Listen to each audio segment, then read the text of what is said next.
Good morning, good evening. Welcome to week 2 of MPAI 600 here at Georgetown University School of Continuing Studies Applied Intelligence Program. As I mentioned, I like to use video and I like to use weekly wrap-ups on YouTube. Take about 5-10 minutes every week just to explain what happened past week and preview the future week. So, announcements, keep up the effort. Please keep up the effort. I know everyone's enthused the first week and everyone does really well, and then the effort tends to wane. Please just keep up the level of enthusiasm that we saw this past week. I had a question about the discussion, 500 words total. 500 words total. So this week there's one discussion, 500 words. In following weeks, you can have about discussions that are 2 questions. Just keep it to about 500 words for total, so 250 words for each one of them. And then I had questions about current events. Again, I'm just looking for just that you're reading the current events, that you know it, that you're going through, and you're trying to apply it to the Applied Intelligence program. I am not going to grade these very harshly.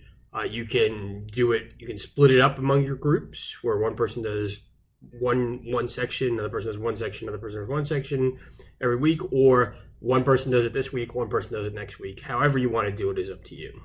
All right, so review of last week. Obviously, the big discussion was the Osama bin Laden case study. So you saw how the ints contributed to each other to actually, in this case, providing intelligence success. So the SIGINT connected the courier to Osama bin Laden. The HUMINT, you got the original name of the courier from Gul in interrogation during, he was in an off-site or a black site doing an interrogation. And then you had GEOINT. The overhead imagery allowed you to look at it and to actually confirm, there's several family members, 3 different families. We know Osama bin Laden has 3 family members. So it hinted that it could be potentially Osama bin Laden. You use GEOINT to determine, this isn't just a normal house. The pattern of life isn't normal. People don't leave. They don't come in. They don't socialize with their neighbors that you would see if it was a normal house. So you know something is up. And then finally, GEOINT was used to actually image the house. So when the SEAL team came in, they knew all the different corridors and different layout of the house, so they could plan to conduct their raid. So again, you see all different aspects of this to capture UBL. And then I talked about the intelligence cycle. I gave a little bit of an amended one. If you've come from the schoolhouse, it probably looks a little different than what I said and what Lowenthal said.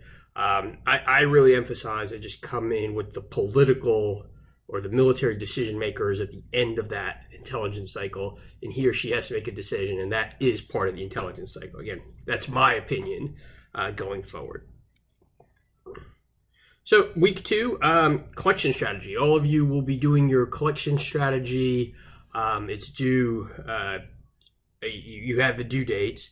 So I want to give an example collection strategy here. What I will say is that I purposely highlight that there's a mistake in this collection strategy, and I want to emphasize that you do not do a policy strategy. You don't say, is my policy good? Is this law that I initiated good? You always want to make your collection strategy threat-based. So go ahead and pause me and watch that, and then come back to me.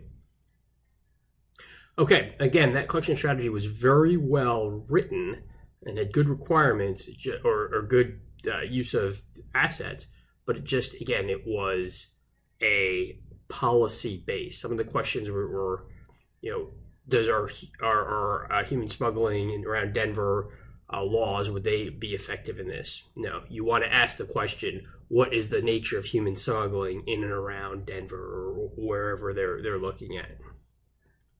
So again, for the collection strategy, I want you to develop requirements, apply intelligence disciplines, analyze pitfalls to the collection cycle, and be creative. Put pen to paper or fingers to keyboard to try and come up with some good answers in an area that you probably have some expertise in. So the readings, Lowenthal, Chapter 6, the analysis, and the intelligence tradecraft primer. And then the documentary is the confessions, the PBS documentary that goes in detail about how people were falsely accused. And I want you to, as you watch that, think about what intelligence fallacies that you see highlighted in Lowenthal, highlighted in the Intelligence Tradecraft Primer that you see in the documentary. So if there's any questions or issues, let me know, and I look forward to your discussion.